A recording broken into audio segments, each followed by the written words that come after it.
Hi guys, welcome back to my YouTube channel భావన foods and vlogs. అందరికీ శ్రీరామనవమి శుభాకాంక్షలు. ఇప్పుడైతే శ్రీరామనవమి స్పెషల్ ఏంటంటే పానకం అన్నమాట. ఇప్పుడు చూసేద్దాం.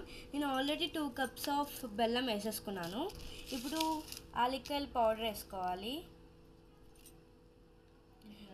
మిరియాల పౌడర్ వేసుకోవాలి, తర్వాత తులసి ఆకులు వేసుకోవాలి, తర్వాత వాటర్ యాడ్ చేసుకోవాలి.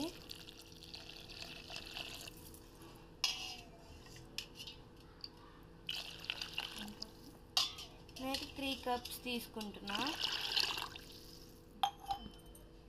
ఇప్పుడు మిక్స్ చేయాలన్నమాట. స్పెషల్గా ఉండాలి కదా, అందుకే నేను ఈ కుండ తీసుకున్నాను అనమాట, కుండలో వేయడానికి. నేనైతే పానకం బాగా మిక్స్ చేసేసుకున్నాను అనమాట, బెల్లం కరిగిపోయేంత వరకు. ఇప్పుడు నేనైతే కుండలోకి యాడ్ చేసుకున్నాం. ఒక పావు చూపించా కదా మీకు, ఇందులో యాడ్ చేసుకుంటున్నాను అనమాట.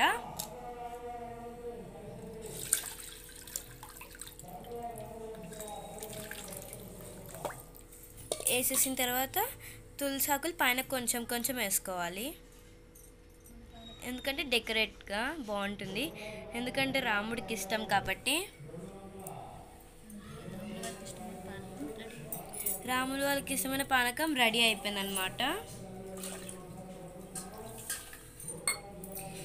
మీకు ఎవరికైనా పానకం ఇష్టమైతే కామెంట్ బాక్స్లో కామెంట్ చేయండి.